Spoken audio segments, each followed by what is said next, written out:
Hey everybody, welcome to this afternoon's webinar, Native Shrubs for Fall with Louie Ratchford.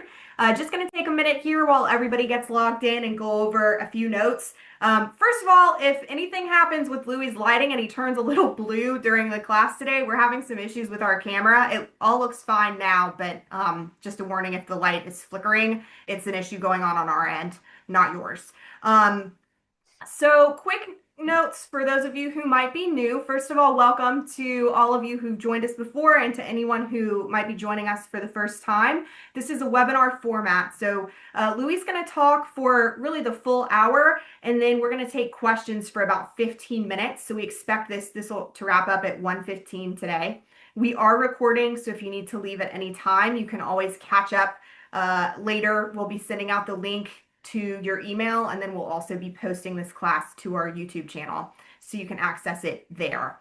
If you have questions during the class, type your questions into the Q&A box. I'll be monitoring it and passing those questions on to Louie. I'm also monitoring the chat box. If anybody needs any assistance during the class, I'm opening that chat up now so that you all can send me chats, and I'll keep an eye on that. Final note, Louie, I got the plant list from Amanda, our colleague Amanda, typed up a plant list for you all, so we'll be emailing that out tomorrow. So don't worry, all the plants that Louie discusses we'll send out, so you'll have a written list of those later. I think that's it from me. Louie, for those of you who don't know, works primarily, actually he always works at our Fair Oaks store. He works in our trees and shrubs department, but also in our greenhouse. He does floral arrangements and helps with Christmas. He does a little bit of everything. Very, very knowledgeable. And I think that's it. I feel like I'm missing something that I need to tell everybody, but I think that's it. Louie, I will let you go ahead and get started. Oh yeah, well thank you, Sally, and congratulations on your new baby. Ah, thank you. I'm so glad. It's I'm so glad to be awesome to back bring another and soul into the world. Anyway, yeah. so my name is Louie, and today we're going to be discussing uh, natives for fall interest. And I did a nice PowerPoint for us, and let's go ahead and get started on that. So this is a good example of what I mean by fall interest. So I put that in there just as a get your appetite going. Okay, so what we're going to be discussing today is what is a native, what is a invasive plant, the succession of a forest, planting in fall, conditions, meaning sunlight, moisture, etc., how to use natives in your landscape, and then most of the seminar is going to be about shrubs for fall interest, the native ones. To the right is winter fir, and that has the red leaves with the blue berries, and that's a beautiful native plant. So a native plant is a plant that is considered a native that has occurred naturally in a particular region, ecosystem, or habitat without human interaction, and that's from the National Wildlife Federation. An invasive plant is a non-native to the ecosystem under consideration and whose interaction causes or is likely to cause economic or environmental harm or harm to human health. And that's from the United States Park Service. Both of these definitions are really important. The first one, making sure that you understand native plants and what is considered a native. And secondly, there's a lot of native plants out there that are very aggressive, and they're supposed to be aggressive. They were put into the design of a landscape to do something, to do a purpose. So I emphasize non-native. Native plants can be aggressive, but they can never be invasive. So let's talk about this succession of a forest. So if you take and literally cut down every single thing in like a 20-mile radius, and literally all you have is bare dirt, there are native plants, and this is, without human interaction and without any invasives or any plants from other than natives. There are certain native plants that actually exist along each one of those stages to eventually get to an old growth forest. So native plants are not necessarily plants that are found in an old growth forest, but they are found amongst all the different stages to the old growth forest as well. It's really important when you look at native plants is to look at them in the sense of what is their purpose within the landscape of a native forest or a native prairie or a native, what are they supposed to do within that certain stage? When you think about an old growth forest, which is what we literally want everything to happen to, it is the ultimate within our landscape here in Virginia. Literally, a squirrel could literally go from the Atlantic Ocean to the Mississippi and literally never touch the ground. The forest was extremely immense.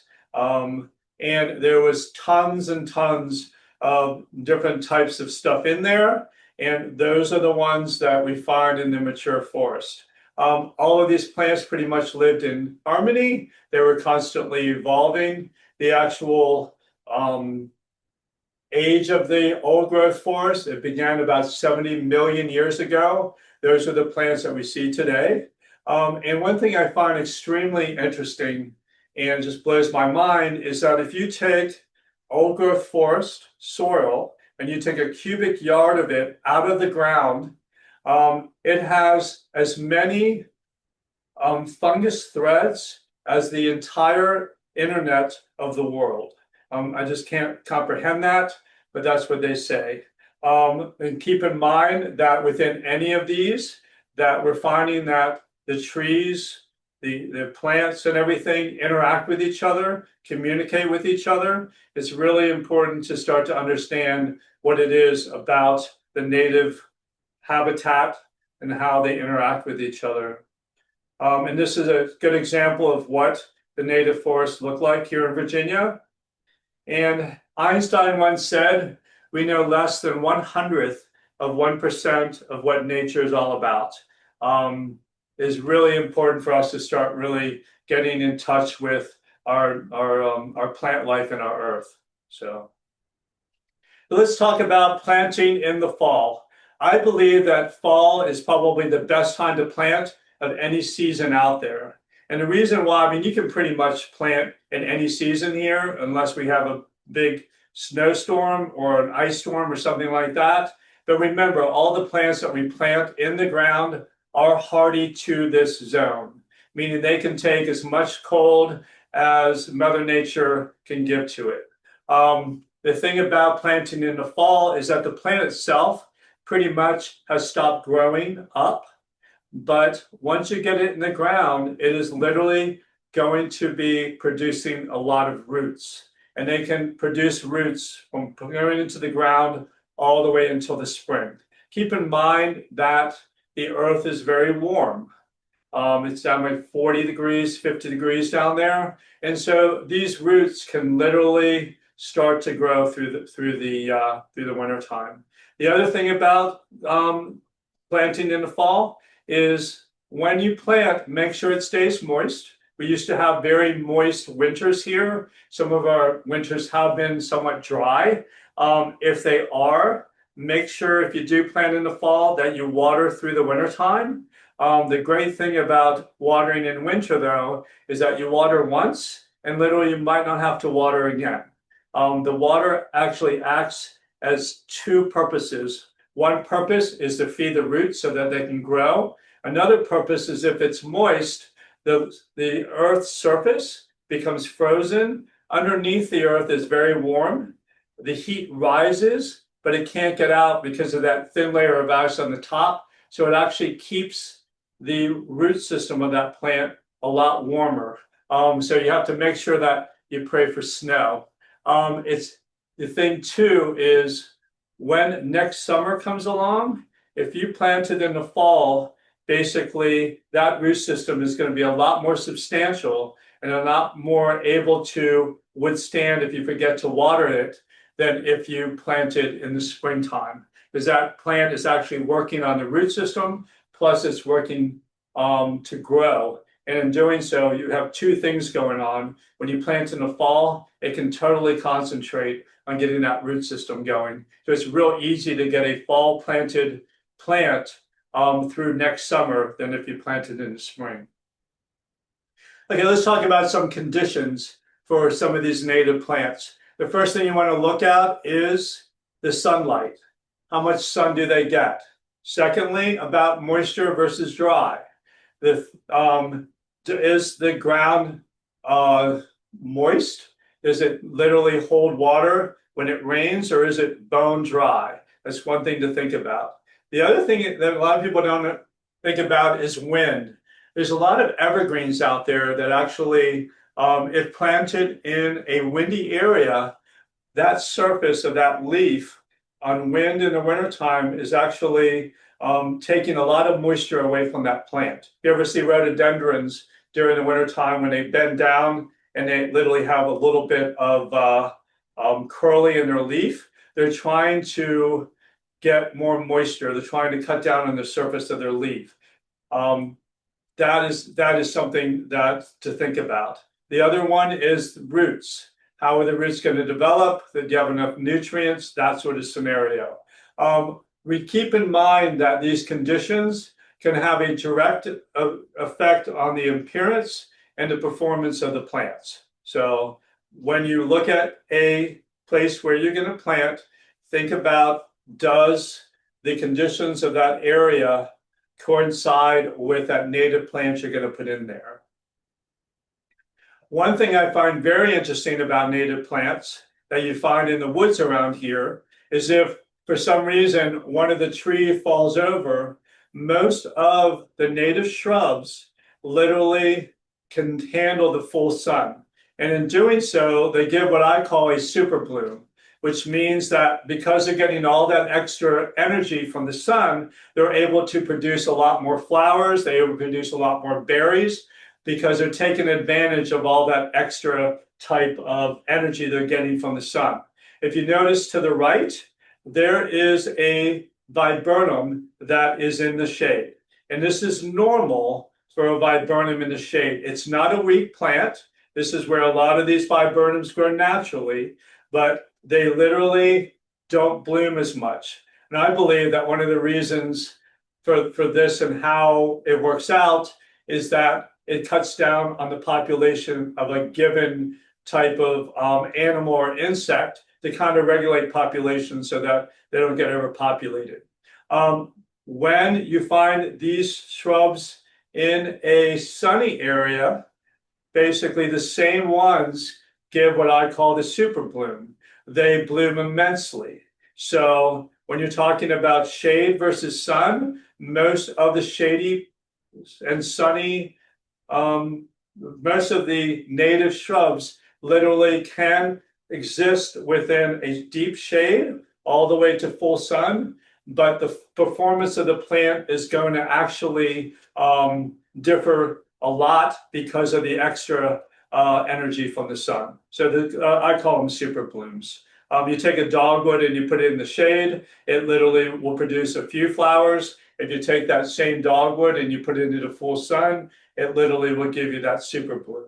A good example of that is we moved into a house over in Herndon. We had a septic field. The first summer or the first spring, all our dogwoods, we only got a very few dogwoods that already set buds for the following year. But since they cleared out the area for the septic field, they got a lot more sun. The following year, we looked around that area and there were thousands upon thousands upon thousands of dogwood flowers. So it's one of the neat things about a native shrub. It can produce full sun to full shade.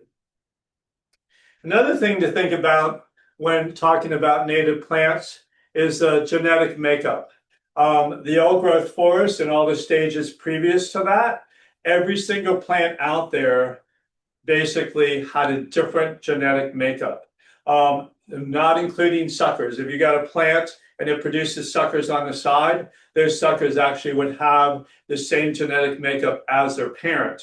But if you get a plant produced by a seed, that seed is one of a kind. There would not be any other, plant in that forest that has exactly the same genetic makeup as the parent plant or any other plant in the forest. One of the great things about that is if you get diseases or other things going through the forest, because the genetic makeup was pretty diverse, there was always a few plants that basically were able to handle that because their genetic makeup had something stored in them that actually they could fight that disease. They say that if the population of the American chestnut was the population before the Europeans came over, they had so many, population was so high that some speculate that there would probably be some of those American chestnuts would have had a genetic makeup that would able to fight the disease that the American chestnut had. So when you think about that, varieties in general have the same genetic makeup. So all the cultivars out there, for instance, the brandywine, all the brandywine viburnums literally have the same genetic makeup. So they cannot literally pollinate themselves. They're not male or female. They just literally are the same genetic makeup. They have male and female flowers on them. So you need another one of that same type of viburnum with a different genetic makeup so that they can cross-pollinate into doing so. They can produce the berries or the seeds. So it's really important when you're looking at some of these plants that you literally have two different varieties in there, and I'll specify which ones they are, that literally will enable that plant to get the berries, because berries are by far one of the best fall interest of anything when you're thinking about fall interest. So let's talk a little bit about landscaping with the native shrubs. Evergreen versus deciduous. One thing about evergreens is that they are literally the foundation of a garden. They stay pretty stable in the thing that they're always literally green or variegated in some cases.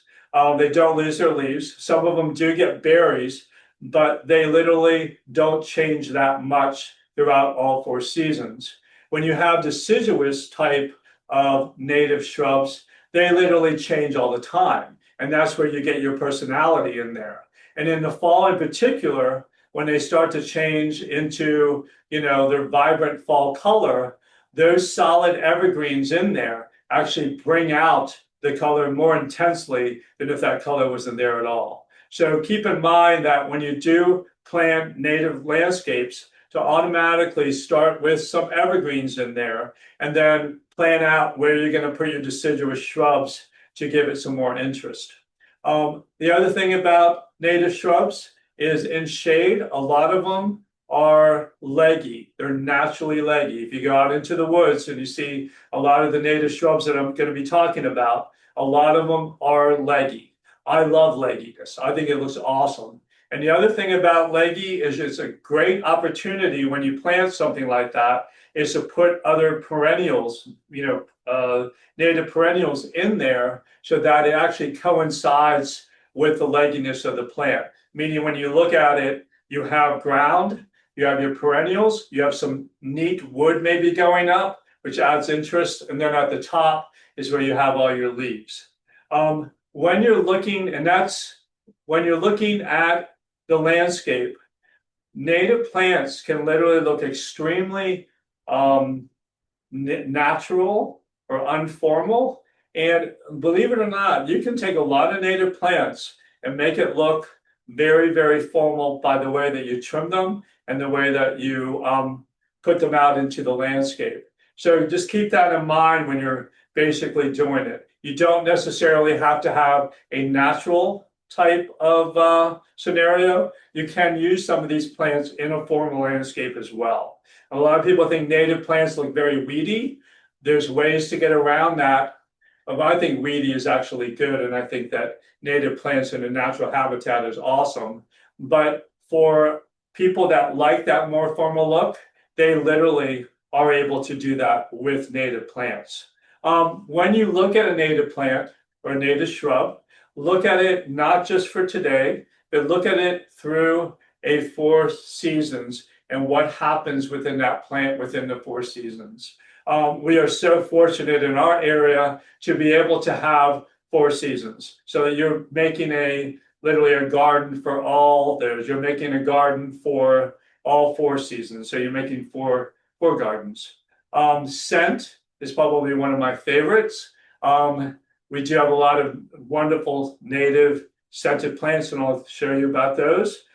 Be careful when you're trimming, that you're not trimming off, the berries. A lot of people believe that when you have a plant that produces flowers, that it's best to trim right after it flowers. A lot of these native plants do produce berries. So if you cut them right after they flower, then it will not give you the berries. This is another example of a native landscape, or some of them are native in there, by the way.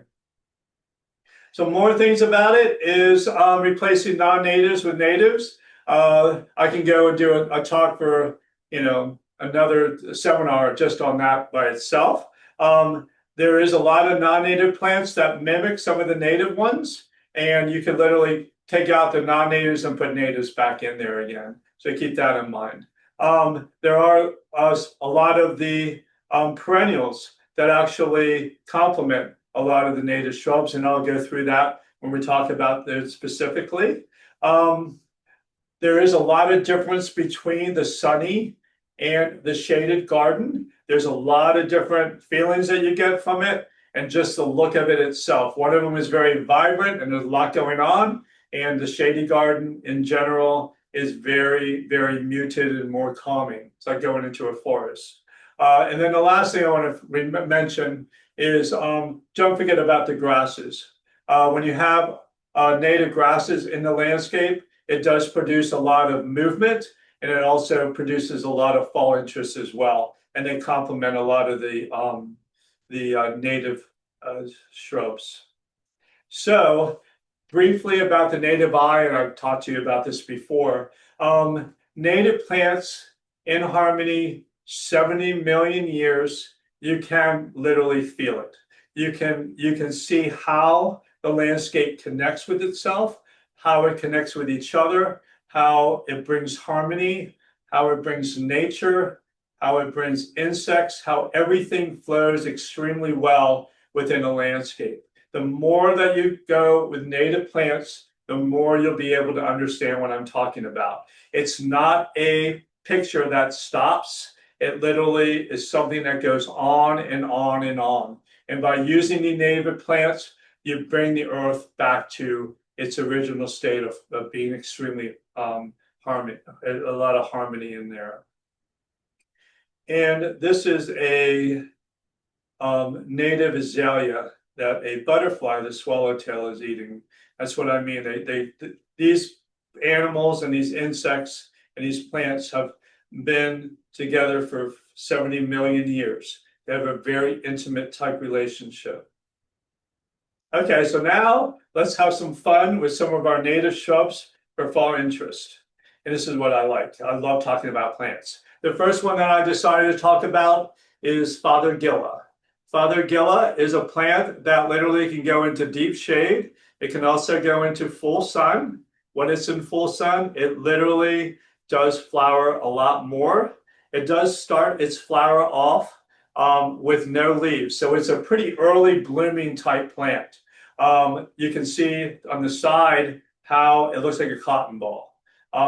Within that cotton ball, the flower continues to grow. And what I mean by that is they become longer, as you can tell right here. As they're growing, the leaves start to come out on this plant. We do have different varieties of these. One of them is called Little Henry. Little Henry is a dwarf variety. Keep in mind that dwarf varieties don't necessarily stay small. They basically just grow a lot slower than the plants that are normal size. So at some point, the plant will become large, but it takes a lot longer for that to happen. There's a wonderful plant to use. The bees just love it. Remember, a lot of these early blooming types of plants are very important in the landscape to feed the pollinators. They just wintered through. They are, they store up a lot of nectar, a lot of honey for the wintertime.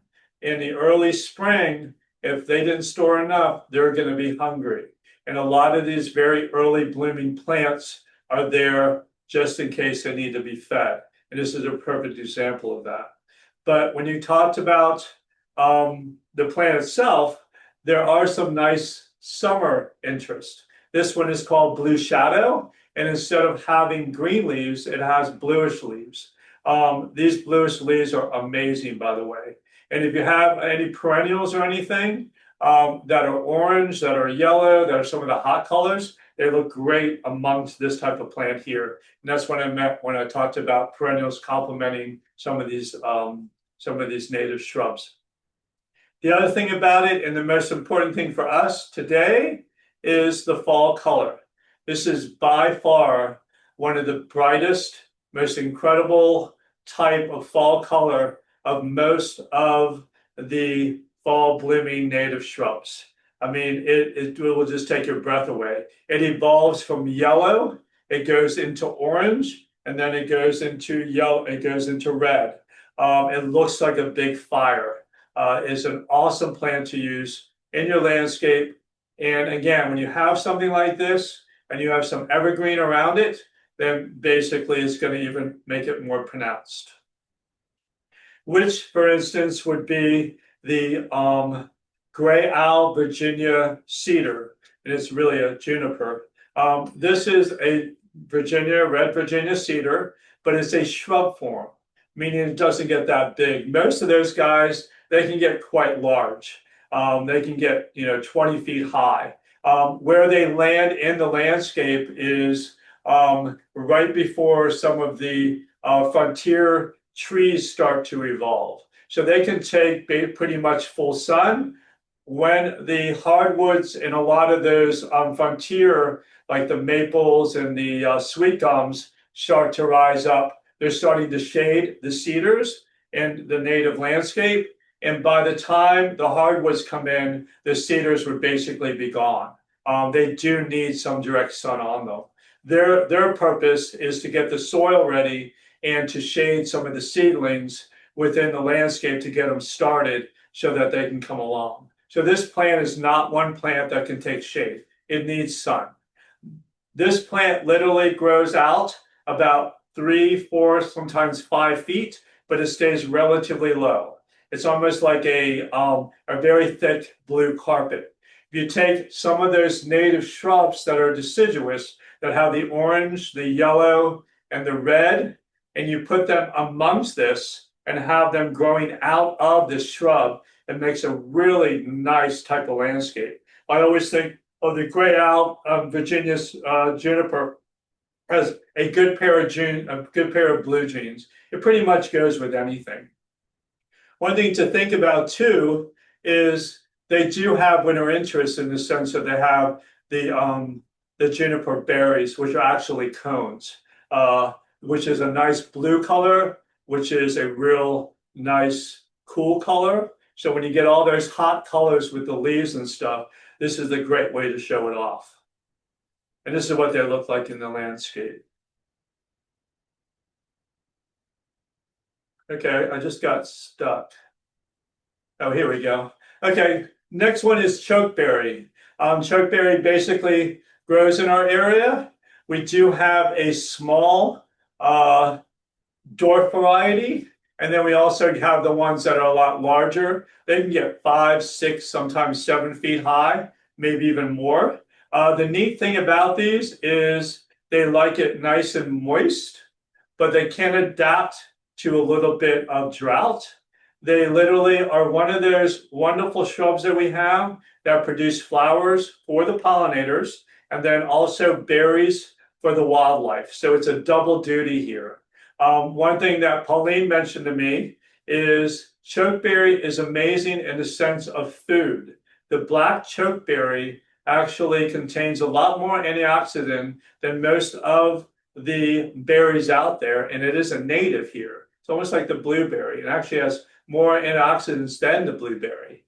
The neat thing about it is that the Europeans, Poland, Russia, a lot of those places, they picked up on that. They imported the chokeberry over to their countries. They make wine out of it. They make jams out of it. They do all sorts of things with chokeberry. And for some reason, here in the United States, we don't. And we never figure out why.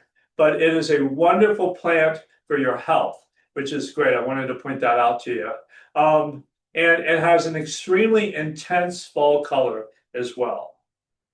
This is what it looks like in the springtime. And within that, you get the flowers, and you also get a little bit of the green starting to come out.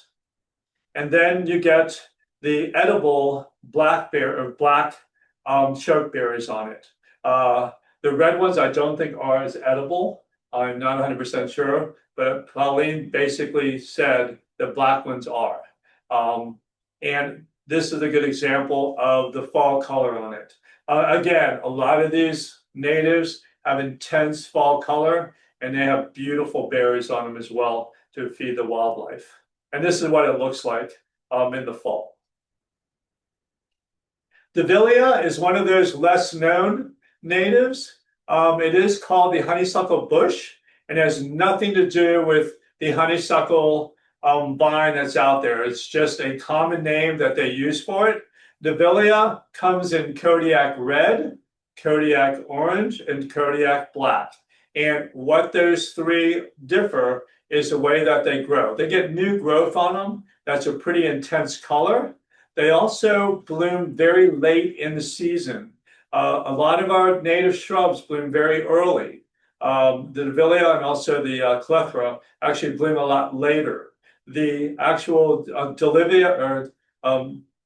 Davilia literally comes out with yellow flowers pretty late in the season. And then they also have a very interesting seed pod, as you can see with the photograph next to the words. This plant has tons of interest through all three seasons. And even the new growth on it, there's a beautiful red stem. And it also comes in a very interesting variegated one that's green and white. Extremely easy to grow. This plant definitely needs full sun. It's in that type of stage where the beating hot sun is growing on it, and it's shading the earth, and its leaves are falling down, so it enhances the nutrients of the soil to get it ready for the old growth forest. But this is definitely one of those plants that can only take pretty hot sun. This is how it's growing. As you can tell, the new growth on it, I think this is Kodiak red. It literally has a red leaf as it comes out. As you can see on this, too, it does have the red stems on it as well. Those are the yellow flowers that they produce, and the bees just love it. And there's a bee that's enjoying his meal. Usually probably around this time, a little bit earlier is when they bloom. And then this is the intense fall color. Literally one of the most vibrant of all native plants when it comes to its fall color. And that is a muted area, if you can see in the photograph, where it has this very interesting looking type of seed pods on there that can feed the birds. And then this is the variegated one. What's interesting about this is that the white on that plant turns into a beautiful pink, and then eventually that green color will turn into red. So it does have interest all the way from the beginning of the spring when it first comes out, all the way until the fall. The reason I put bayberry in here, one thing about bayberry is that it's male and female plants, meaning one produces the male parts and one produces the female parts, and the females are the ones that produce the berries. We're so fortunate we live in Virginia because we literally can get the southern bayberry and the north bayberry. The southern bayberry tends to be a little bit more scented leaves on it. The neat thing about it is the actual form of this plant is somewhat open, meaning you can see through it to a certain degree, so that when those berries are produced, you can actually see them. A lot of evergreens are so dense that basically you can't see into it. This one, you can actually see the form of it. And those berries line up on the trunk of the plant, which is a great thing. And it also, as I mentioned before, it emphasizes the actual color of fall with a lot of those deciduous plants. They have an incredible scented leaf on it, which makes it very, very deer resistant, by the way. You can smush the leaf and smell it. It will remind you of the holidays. These are literally flower buds that are being produced. And as I said, they are produced on the stems themselves. And then these are the berries. And the birds love the berries on them. For some odd reason, we do not separate the males from the females. But what we do sometimes is we label the ones that are producing the berries so that you would know the difference between the two. And again, I can't emphasize enough with these evergreens, putting them in your garden really does emphasize the deciduous fall color on some of the native fall colorful leaf ones. And I'm a little stuck here. Here we go. Elderberry. So elderberry is probably one of my favorites. And the reason why is you take some of the elderberry flower clusters and they get big, almost as big, if not just as big as some of the hydrangea flowers. This is one of those plants that if you do have a pure species, you do need two of them to make sure that they both berry. If you have one variety of elderberry, then you need a different variety of elderberry, or you need basically one of the pure species ones to make sure that they can pollinate each other. We do have one on the property between two of our trailers. It literally went up about 8 feet on a space of about maybe 5 inches. And once it got to the top of the trailers, we have storage trailers for some of our product. It expanded out and literally got hundreds and hundreds of flowers on it.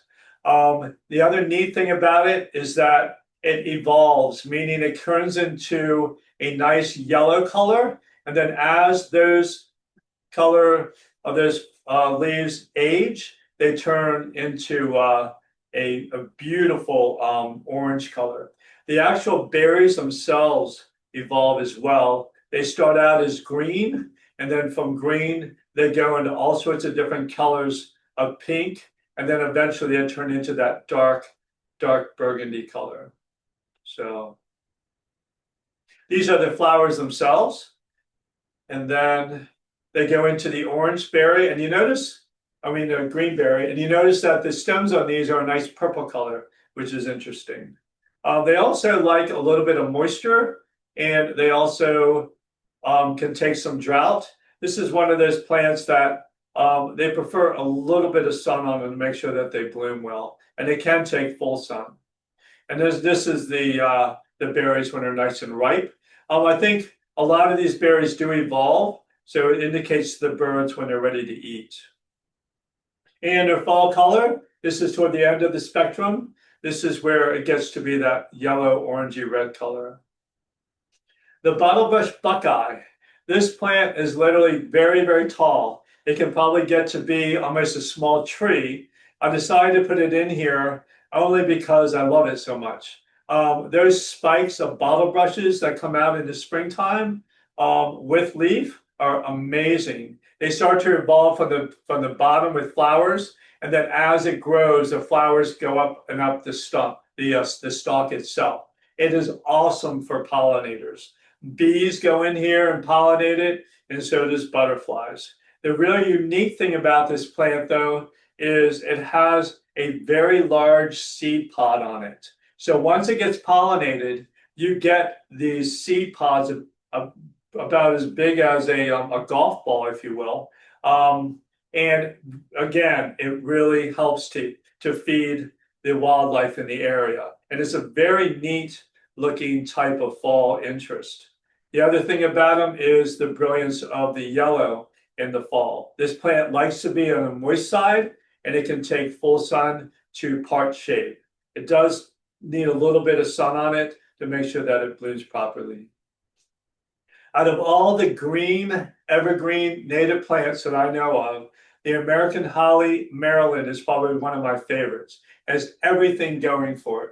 First of all, it is a local native because it's an American holly that grows everywhere in this area. Secondly, it's a female, so it will always berry. There is enough males in the area to make sure this thing gets pollinated. Secondly, as I mentioned before, it can be a very formal looking plant and have a round or a hedge-like form to it, but it also can give you that very natural woodland type look to it as well. It is a haven for wildlife, for birds. It feeds the birds. It's a flowering pollinator plant. It is a berry nature wildlife eating plant, so it has everything going for it. It does extremely well in deep, deep, deep shade, and it does extremely well in full sun. It only gets about 3 feet high and about 4 to 5 feet wide. Again, I can go on and on and on about this plant because I love it so much. It also emphasizes the actual, the actual flower or leaves of fall because it is an evergreen. This is the close-up of the flowers on it. It's really neat to see flowers on native plants and see how the pollen works and how it perfectly fits into those bees that pollinate it. I'm getting a little stuck here, so give me a couple of minutes. Oh, here we go. Okay, this is the close-up of the berries that are produced. And then this is what it looks like in its natural form. Again, having, there's evergreen or there's deciduous plants with fall color, it would really come out on this plant.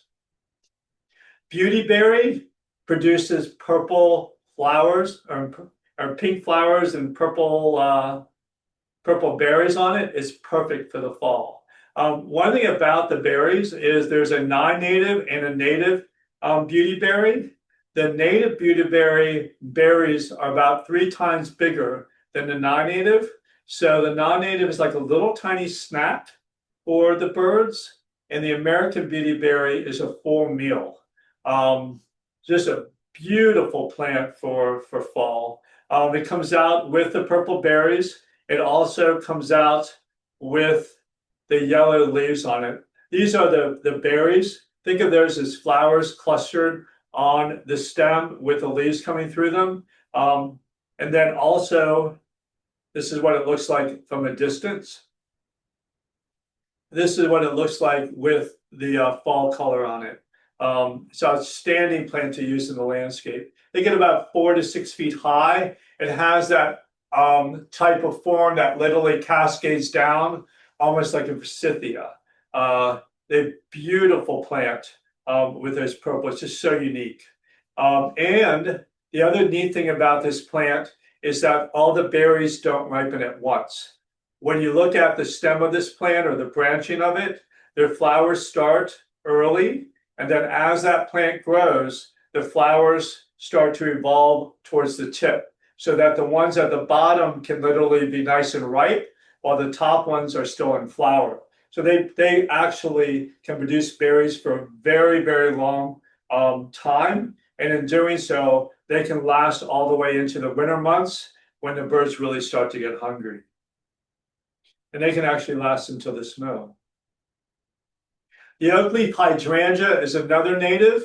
Neat thing about this is that it emerges with a beautiful type of hairy leaf on it in the springtime. The flowers evolve. They go from this nice white color, and the leaves are very textured, by the way. And they literally go from here, and then they go into that beautiful pink moth type color on them. So literally this flower, or this shrub, literally changes identity over time. I do consider it a 4-season plant. And the reason why is once you hit with the fall color. And we have some pure species out there that one of them right now is actually producing its fall color, and it is unbelievable. It's like a dark red, and the leaves are textured. The other neat thing about it too, though, is basically the woody stems on it. So during the winter time, leave the flowers alone. The flowers look nice at the end of the stems. They actually produce a beautiful winter look, and they also have a lot of interest with them when it comes to the wood itself and how it peels. This plant comes in dwarf varieties, and they go all the way up to some of them, like I think Alice can get about maybe 8, 9 feet. So we have other ones in between that.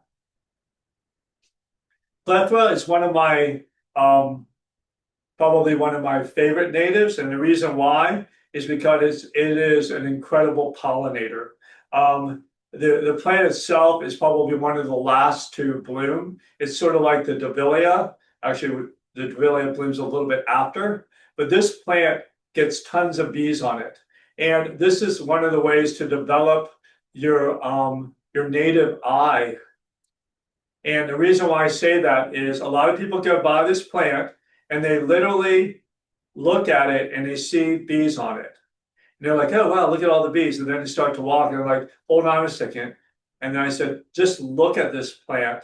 And all of a sudden, you will see 5 times as many bees because there's bees on there that are about less than an inch. And they're swarming this plant. And so my customers will look and go, oh my gosh, you're exactly right. It's really notice these plants. And if you really stare at them and really connect with them, you will find something that you've never realized you ever could have before. So the other neat thing about this plant is that it is an intensely colored plant in the fall, and it comes out with this brilliant yellow. Wonderful plant to use. It can take full sun to full shade. In the shade, it does tend to get leggy, which I'm fine with. You can trim these to a certain degree if you want to use them in a formal look, but make sure when you trim them that you don't trim them when they're already start leafing, or you're going to trim off the flowers. They do have a real neat seed pod as well, by the way. The sumac, tiger eye, we also have growlow. Both of these are sumac plants. When you look at them in the cessation of the garden and what stage they are basically baking hot sun, and their purpose is to grow relatively quickly and to sucker out to try to shade the ground and get it ready for the hardwood forest. Once a hardwood forest comes in, the sumacs fade away. Their purpose is no longer needed. So they really are in full sun only. The neat thing about this plant is it's fall colored. It is extremely intense, meaning they can evolve from a green to a lime green to a yellow to a yellowish orange, and it just keeps going on. And the other neat thing about it is those leaves are maturing in their fall color at different rates. The plant does sucker, meaning that it literally grows new stems and trunks from the main plant. And the reason why it's not invasive, it's aggressive because it wants to save the soil. It does have very interesting flower buds at the top of it that produce flowers, and they also produce the berries. This is tiger eye. It reminds me a little bit of a fern and also a palm tree to a certain degree. Remember, this is in sunny landscape. This is a good example of the berries that actually come off of the plant after it flowers. And then this is the intensity of how that plant can produce during the fall. If you notice between the two of these, there is green, and that green makes that plant a lot more intense with its color because of the contrast. Winterberry. Winterberry is an actual holly. It is a deciduous holly, meaning it does lose its leaves during the wintertime. There are male and females of this plant. They also have dwarf varieties, and they have some that get quite large, about maybe 8, 9 feet high. It's extremely important that you match the bloom time of the male to the bloom time of the female. They have to be blooming at the same time. We do have early, medium, and late bloomers. Just make sure that they bloom at the same time so that the female can actually get berries on them. I always suggest to my customers, if you do have enough space, is to cluster all the females together. Those are the ones that you want to look at. The male basically does flower, but it will never berry. And if you have them in a row and you see all of them bearing except for one, you go, oh, that's the male. If you take the male out and plant them close, that cluster is basically more unified. They give an incredible fall color. And the reason why is, again, it's one of those plants that produces flower for the bees and also berries for the wildlife. This is the berry when it's getting produced. They turn red. Then the leaves turn yellow, which is amazing. And once those leaves fall off, you get berries on a stick. This is great to use in holiday arrangements. Once those berries are ripe, those birds know exactly when, by the way. One day you look out there and you see all your nice winterberry hollies in full berry, and then you look out there again and you won't see any of them. It's because the birds love them. And they're a great plant to use for winter for birds.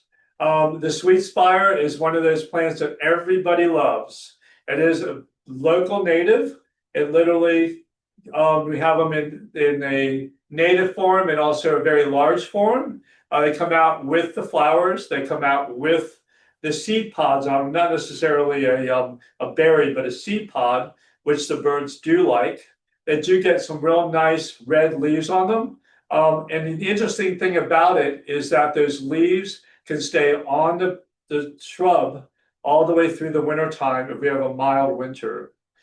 This is the seed pod on them. This is how they look in the fall, which is amazing, by the way. Again, with green around them, it's more intense. And then during the winter time, they literally can keep their leaves going. The arrowwood viburnum, I see that in the Fairfax area all the time. You do need two varieties because for them to berry, if you have the pure species, then you can literally take two pure species and they will produce berries together. The thing about them, they're also a flowering and berrying plant, so they give both of both worlds. They also give some beautiful fall color. Leggy in the woods in shade, and then very, very intense flowering in the sun. This is the berry in sun. And there's all sorts of different shades of berries on them, by the way. And this is what they produce in the fall. The white pine shrub form. So white pines in general grow in our area. They are considered a native and then get 100 feet high.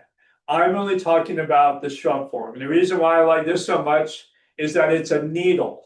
It reminds me a little bit of the gray owl juniper in a sense. It lends itself, especially the blue shag and the mini twist, to a native type or a formal type of look. It's like a perfect rounded mound. If you want to get a little bit more jazzy, a little bit more natural, then there's the ground hugger one, which literally hugs the ground and it goes over. And again, it's one of those plants where you put other plants near it in the fall, you get that more intense type of look to it. But this is a needle form, which is really kind of a nice way to look at it. This is the more natural one here. The bottlebrush buckeye is basically a plant that likes moisture. It looks like a spaceship type looking flower. It is known for its pollinating value. It also gets some nice red type of seed pods on it, and it's a pollinator magnet. It does tend to like moisture. It looks really good in a type of rain garden as well. It can actually grow in water. I've seen it along the the banks of the Potomac River and down at the Occoquan as well. I just love seeing plants, native plants in their natural habitat. This is the fall color on it, and it does get those nice red seed pods on it as well. The silky wood dogwood, this is one of those that gives you the flower, but it also gives you the berry. You see something going on here with this trend. Mother Nature wants to feed the pollinators, but also is looking out for the wildlife as well. The neat thing about this plant, first of all, it does get a very unique white berry on it. The other neat thing about it is that the fall color turns into this reddish color, but the back of the leaves, as you can tell, turn almost into a silvery type thing. And then during the wintertime, they turn into that really dark red type of bare branching. The new growth produces a lot more of the red. So I always suggest that you go ahead and trim this back pretty harshly in the early spring so that all that new growth will give you the intense red in the winter. The Viburnum neurum, this one is another one of those with the genetic makeup. It has a brandywine with the winter fir. The neat thing about this plant is that because of the genetic makeup, you need one of each so that they can cross-pollinate each other. But remember, both of them will berry. They do go from flower to berry. They basically come out with early, like whitish pink. And then as that berry basically evolves, it goes into that darker blue color to signify that it's ready to eat by the birds and by wildlife in general. But the neat thing about this plant is its fall color, which is that real dark ruby red. It also has a very nice shiny leaf on it as well. Blueberries are so underrated. And the reason why I say that, people love to look at a burning bush, which is a non-native, out in the landscape, and they don't realize that blueberries can give you that same intensity, but you get blueberries on them. They are extremely intense. If they were not edible, then I think they would be used a lot more in landscape and they wouldn't be used for producing berries. If you look at this plant and think about it as not being able to eat them, it is an incredible plant. And one of the reasons why is because of the blueberries. It also gives you wonderful flowers for pollinator. And they also give you an extremely intense red color in the fall. They do also have some nice red stems sometimes through the winter time. This is the blueberry. This is it starting to evolve. And then literally it turns into fire. It's a beautiful native to use for food and also in the landscape. The native nine bark, this plant has a lot of seasonal interest. In the springtime, it comes out with the darker leaves. It also comes out with some wonderful flowers on it. Those flowers are basically in whitish pink. There is some beautiful dwarf varieties. Most of the regular ones get about 5 to 6 feet high. It has that type of, splashy type look to them. They look very natural. They do tend to like to be in a little bit more sun. These straight species on it is amazing. I saw one of those up in Pennsylvania and I fell in love with it. This is after the flower, and these are the seed pods on it. Most of these nine bucks do have incredible color with their leaves normally, and then all of a sudden in the fall, depending on the variety, they can go into some intense yellow, or some of them even intense orange color. They are known for their winter look as well, with that peeling bark, just like the oak leaf hydrangeas. And this is the native one, the pure species, that literally gives you this wonderful looking type flowers on it that literally have become a light pink. And so when you think about going with natives, you're enhancing not just the beauty of your landscape, but you're calling out to Mother Nature, who needs all the help she can get now to help literally with getting natives and bringing and restoring wildlife to where it was before. So that's the end of my seminar. And Sally, do you have some questions for me?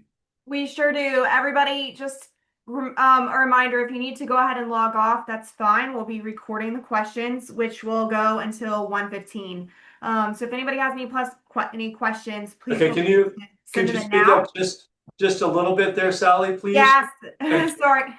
Um, we're sending out a recording after the class, so anybody who needs to leave now, please feel free to do so, and you can access the Q&A tomorrow when we send out the link.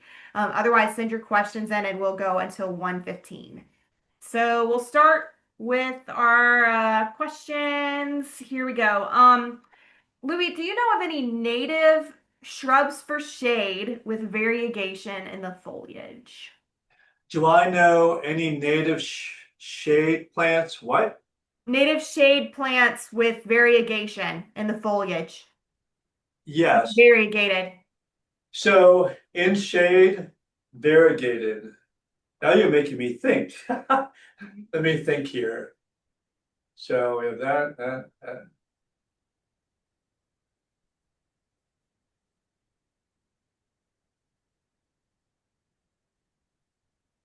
I'm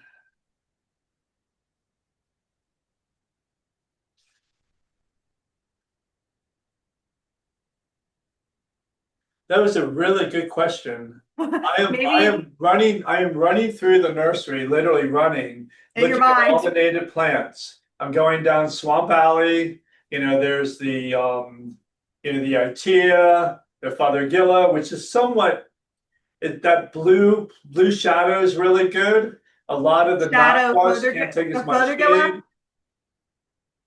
shade. The chokeberry, nope. There is a type of There's a type of red twig dogwood, but I don't believe that it's native. Going over to the native bed. I'm looking there. Yes, there's one that is called, and I did not include it. It's called a witch hazel. There is a witch hazel that can grow in shade, and it is a variegated one. It has yellow and green leaves on it. It's one of those native plants. It's more of a tree form. I was going to use it in my tree type seminar more so than my shrubby. That one does produce yellow flowers in the fall, not in the wintertime like the non-native ones, and they are variegated. Okay.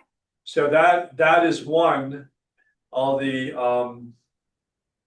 I'm thinking of the azaleas, the native azaleas, no variegation on those. So one thing about variegation, when you're looking at native plants, and we're talking about native people here, the ones that love natives and the ones that like.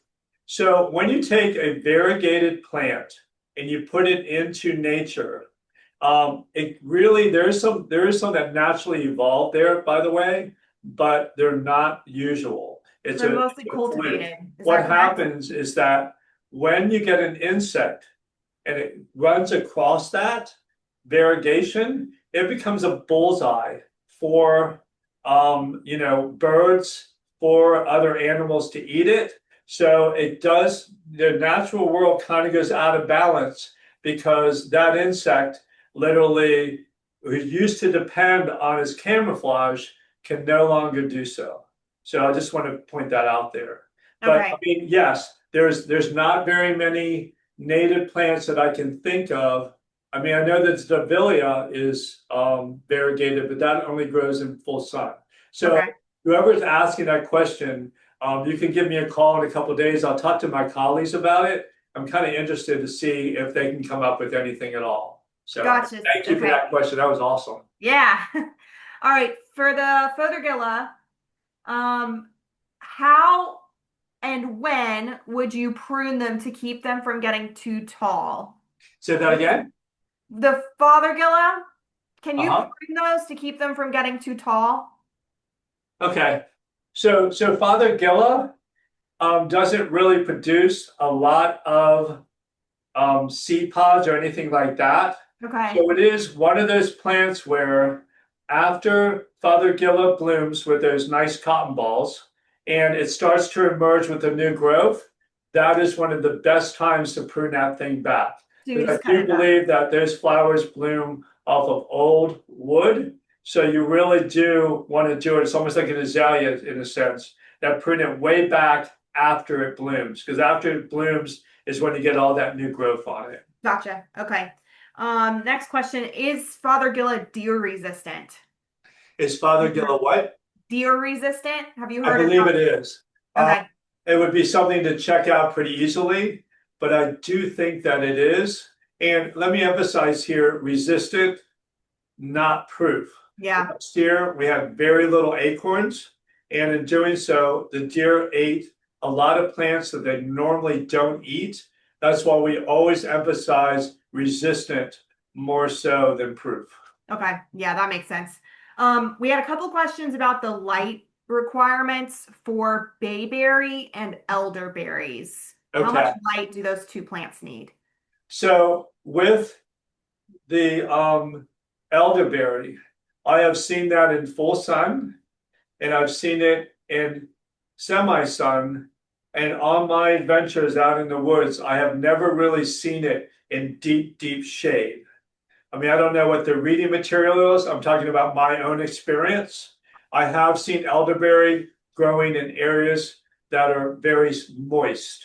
Um, and so I play off of that in my experience more so than the textbook said it can grow in deep shade. I'm real hesitant to say that because I've seen elderberry a lot of different places, but I've never really seen it in deep, deep shade. Now, Okay. the other one was Bayberry.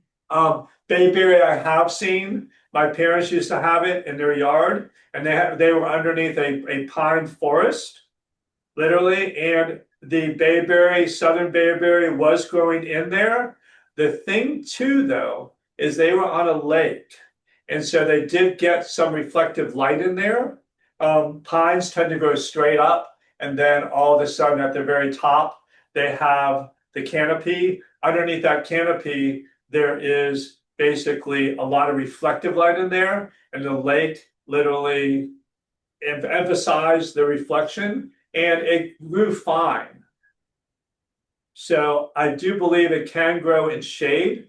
If you want to put it into deep, deep, deep shade, I don't think I would do that. I think I would go with the American holly instead. American holly would love to be in that deep, deep shade instead of taking a chance on the bayberry. Bayberry, I believe, would be semi-shade, meaning real bright light and even some direct light on it to really make it thrive. I don't want to put that in shade. Okay, we had two questions I want to address real quick, and then Louie, you can correct me for anything specific to your presentation. We had a question, what does straight species mean? So just for everybody who might not be as familiar with the natives, straight species is the uncultivated, you could walk out in the woods and find it, whereas a cultivar would be one that's been cultivated. So you wouldn't find it naturally in the woods, but it's still the same species. So some people consider straight species the only native plants. They only want straight species. Other people are fine with cultivars. The other question is, are all of these plants native specifically to Northern Virginia? Louis, you'll have to address this class. Just so everybody knows, for the garden center, usually we're talking about natives to the state because we have clients and customers coming in from the mountains all the way out to the coast. It gets very nitty gritty. So we usually are referring to the state. Louis, I don't know specifically for this class if it's Northern Virginia, but again, Northern Virginia is a huge region. So do you want to address that?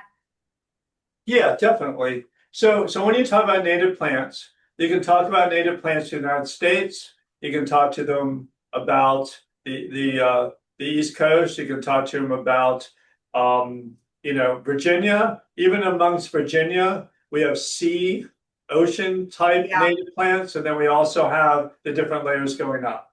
To my personal knowledge, I always look at natives that are hardy or actually are native to the East more so than anything else. those plants can mingle out there. We do have a very good list here at Merrifield of specific type natives to Virginia, and I believe almost even into Fairfax County.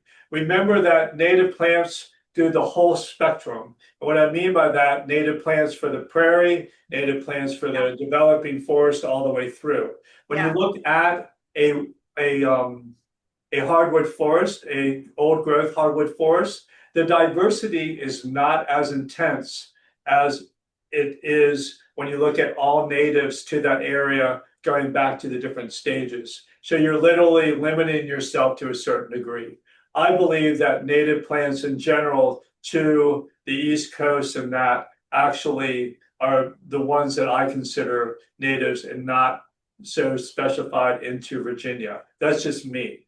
The other thing too is when you think about native plants and you think about, their use and stuff like that, there is a native plant that actually exists only in Arlington. Years ago, when I was working at the nursery, I knew a lot of people at the government of Arlington, and there were some real cool plant geeks down there that were really into native plants. And there is a type of species down there, and I forget the name of it right now, and I don't think I ever will, that I was only native to that area. I look at the plants, the native plants, and what they do for our system now. We don't live pretty much in an area right now that coincides with what it was like in Virginia way back when. And when you look at that and you see if you can incorporate more of those pollinating plants, more of those berries into our landscape, basically, I think it's more important at this point than trying to specify just for a small area. That's just me, though. Thanks, Louie. Yeah, I know everybody's different. We could spend days getting into the nitty-gritty on that. Okay, let's see here. What would you recommend for an evergreen that would look nice against the front of a house? A So an native evergreen in front of the native evergreen to plant in front of a house. okay. So there's a couple of them. Depending if it's sun or shade. The best one, and I keep going back to it, is the Maryland holly. A Maryland holly in front of a very traditional looking house literally can be a traditional looking plant. If it's more of a contemporary, little different than that, then it can lend itself to being part of a more natural type setting. One thing about native plants, native evergreens, and deciduous plants, when you're doing a traditional landscape in front of a house, you need four-season interest to a certain degree. By moving out the evergreens from the foundation and placing some of the more deciduous personality plants in back, during the wintertime, that will emphasize the green in front instead of emphasizing the deciduous plant in front. So basically what I'm saying is if you are going to be landscaping, use some of the evergreens, but if you're going to place the evergreens, move the evergreens towards the front of the bed and put some of those deciduous plants towards the back. But I mean, my number one thought would be the American holly. If you do have a lot of sun, then I would go with the juniper, the gray owl juniper, which, by the way, can be trimmed into a more traditional form, or it can be a little bit more less formal. And again, taking some of those native perennials and also the native shrubs and putting them around these the gray owl, it makes a really beautiful, natural looking setting. Remember that if you have full sun with that native plant, a lot of those native shrubs, deciduous, literally will give you those super blooms that you're after, and also that fall color, also the berry, and also the interesting stems during the wintertime. Perfect. All right. Well, sorry, everybody. We are about out of time for today. Please, as always, feel free to send us your questions or call Louie at the Fair Oaks store. We'll be sending out the plant list tomorrow and a link to the recording. Louie, do you have anything you want to conclude with before we? Well, I just want to thank everyone for joining me today. I am going to have another seminar coming up on native trees. And by far, native trees are my favorite. So, and I don't know when that's going to be, but I'm going to start working on that one next. And So you're doing your fall thank you foliage all for tour joining next month. today. And again, thank you for being interested in native plants and in the health of the earth. So All thank you. right. Thank you so much, Louie. Everybody, thank you so much for joining us today, and we'll see you all later. Bye. Goodbye.